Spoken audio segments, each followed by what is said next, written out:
Gaethje fought very fucking dirty in this fight. A lot of eye pokes, a groin shot as well. I think Paddy Pimblett had a groin shot that he landed too, but that was towards the end of the fight where it was just an absolute mess of a scrap. The long-awaited fight is finally over, as the octagon door has just closed on one of the biggest lightweight matchups in recent time. Paddy the Baddy Pimblett and Justin Gaethje stepped into the octagon to end their heated rivalry once and for all. When the final bell rang, the fight world exploded with reactions, opinions, and debate as these two fighters settled their score inside the cage. 48-47, 49-46, and 49-46 for the winner.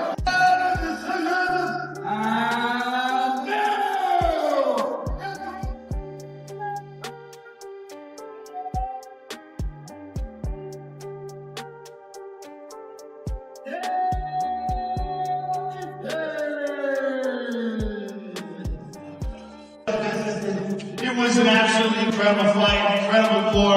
I want you to enjoy it, enjoy your victory. Congratulations on the interim championship belt. Look forward to seeing you fight for the title. I just want to thank the UFC for allowing me to be in this position. This is like my 11th main event. Oh, it's food. Obviously delivered in the main event, capped off with a war. Just give us your thoughts on Justin Gaethje and Paddy Pimblett delivering a 5-round battle. Yeah, I mean, what a couple. So Paddy Pimblett at the weigh-in yesterday says, I'm going to knock this motherfucker out tomorrow. And I was like, that's interesting. And he never abandoned that game plan. Even when, he got dropped a couple times, I kept waiting for him. I'm like, he's eventually going to have to shoot and try to submit him. Now, I didn't know Paddy Pimblett had a chin like that until tonight. And, absolute dogfight in a war, and much respect to both guys. We haven't seen Justin yet, so we don't know what his status is physically. But, I mean, is the interim, is the unification fight have to be next? Or is there a case if he's hurt and needs to be out for a while? Apparently he's 100%. So we sent Paddy Pimblett straight to the hospital, and then we're going to send Gaethje too. And Gaethje's like, believe me, I've been in plenty of wars. I'm good. So as far as we know right now, he's healthy. Dana, I remember when Paddy first arrived in the UFC, you were saying stuff like, well, his entrance is good and it's all well and good to get the fans, but he needs to be able to fight. Obviously, we've seen him have great wins before, but to show the durability he had in that fight tonight, do you feel like even though he lost, he will be considered one of the best in that division moving forward? No doubt about it. I mean, he was the favorite tonight. I think that's what fucked him. Every other one, he's the underdog and everybody thinks he's going to lose. Tonight, he's the favorite. I don't think that his game plan was the greatest. Obviously, tonight he showed he is tough, he is durable, and almost impossible. I mean, especially against Gaethje. And you're eating those punches from him. It's one thing to say, listen, I'm going to come out. I believe in my durability. I believe in my chin, and I'm going to go toe-to-toe with this guy. But when it starts to not work, at some point you got to say, you know what? It's the third round. I got 2 rounds left. I might want to try to take him down and submit him here.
After the fight, one of the biggest talking points was how one-sided it turned out. The winner made it clear that he always planned to finish this rivalry in a memorable way, and he clearly enjoyed proving a point along the way. He didn't just win, he taught his opponent a hard lesson. Before the fight, the losing fighter had boldly claimed that the winner's face would be changed forever, while saying his own would look exactly the same. But once the fight was over, it was hard not to imagine the winner thinking, take a look at your face now, it doesn't look the same anymore, does it? And make no mistake, that loss will stay with him. You simply cannot walk into the octagon with that level of confidence, especially at the highest level of the sport. A real champion, or someone try to become one, must always prepare for the worst possible outcome and think through everything that could go wrong. That's honestly how fighters perform their best when the pressure is at its peak. When you prepare for the worst case scenario, it allows your strongest version to come out. These are lessons that must be taken seriously. To be blunt, his mindset going into that fight was simply not right. There's no other way to say it. You cannot compete at this level when you carry yourself like that. Acting with arrogance and confidence that has no real foundation will not work. False confidence is dangerous. It's ugly, it's damaging, and it fails you every single time. Sadly, that's exactly what he relied on. Hopefully, he learns and makes changes. Now, putting the post-fight shots aside and looking back at the build-up before the fight, it's clear that the expert opinion showed just how divided the fight world truly was about this matchup. For example, the legendary Eddie Alvarez approached his breakdown from a completely different angle, drawing on his first-hand experience with Justin Gaethje's fighting style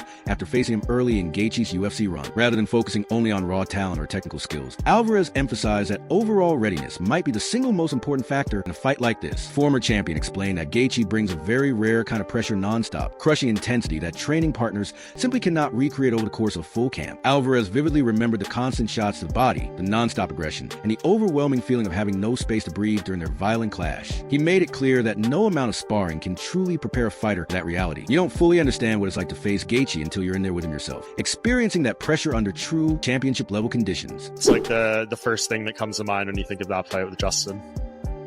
That I'm glad it's over and I never want to do it again. I'm like, the fans don't ever ask for a rematch or anything like that, because that would have never. I'm like, I'm glad.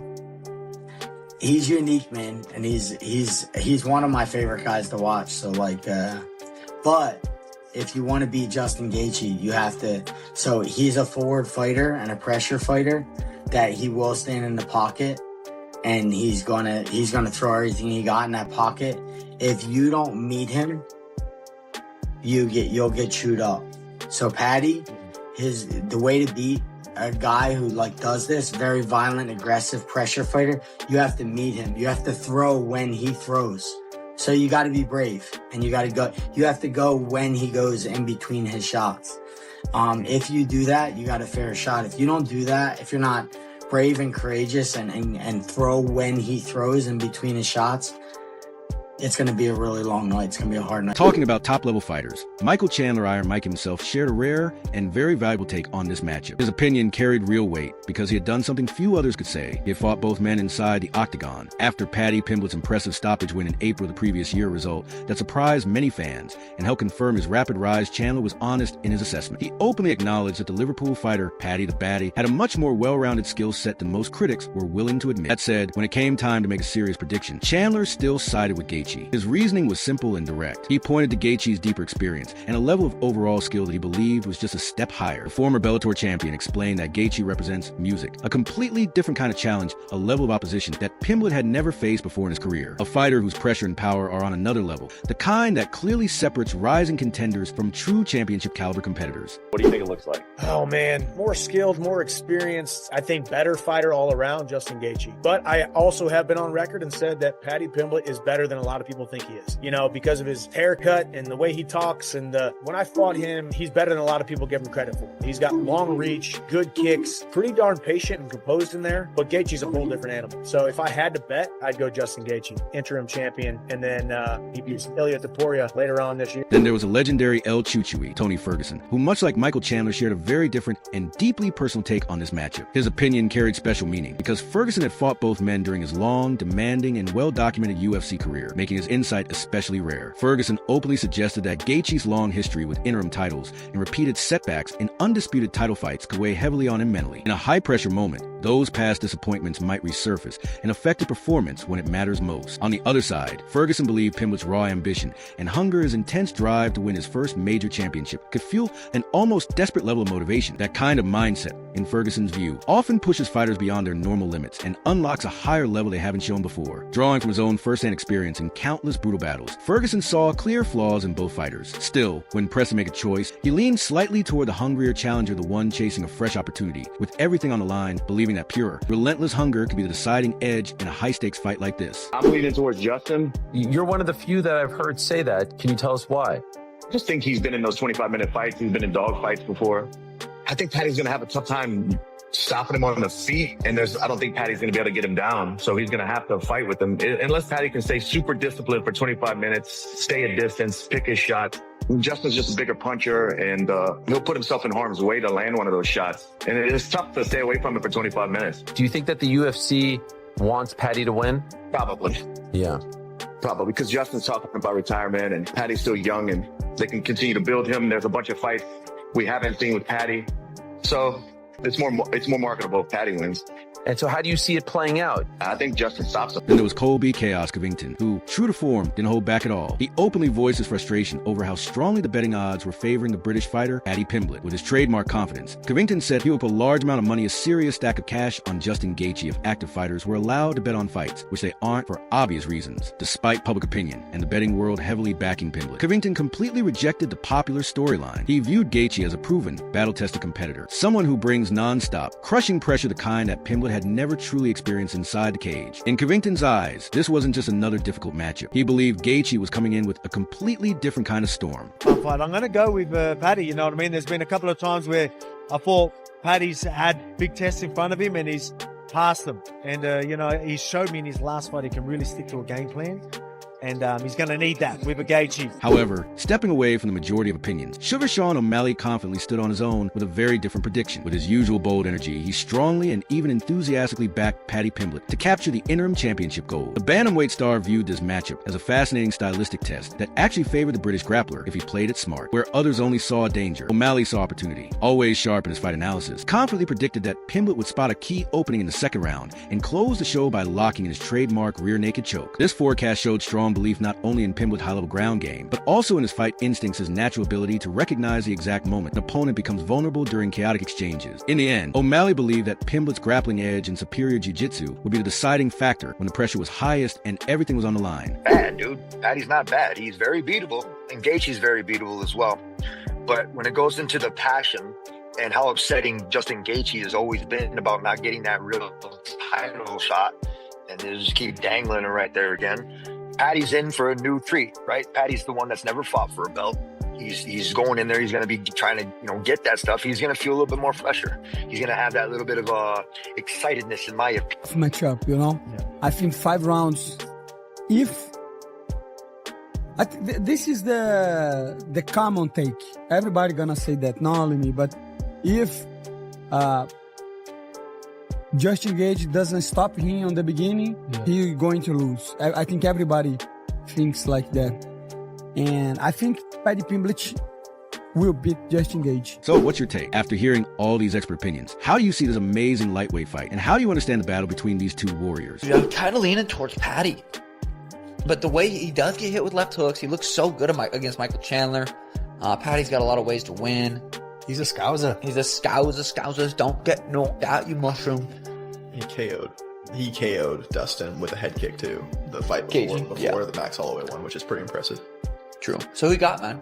All right, Paddy, rear naked. So here's the big question. What's your final take on this fight? Who do you think performed better? Who caught you off guard? And what's next for Paddy Pimblett and Justin Gaethje after stepping into that crazy showdown? Drop all your thoughts, predictions, and theories in the comments below. We love seeing the conversation heat up. And if you enjoyed this deep dive into expert analysis and share our passion for MMA, do us a huge favor. Hit that like button, share this video with your fight-loving friends, and don't forget to subscribe for more in-depth MMA breakdowns just like this. Trust me, you don't want to miss what's coming next. The action is only getting started. Remember, Paddy RNC is definitely possible.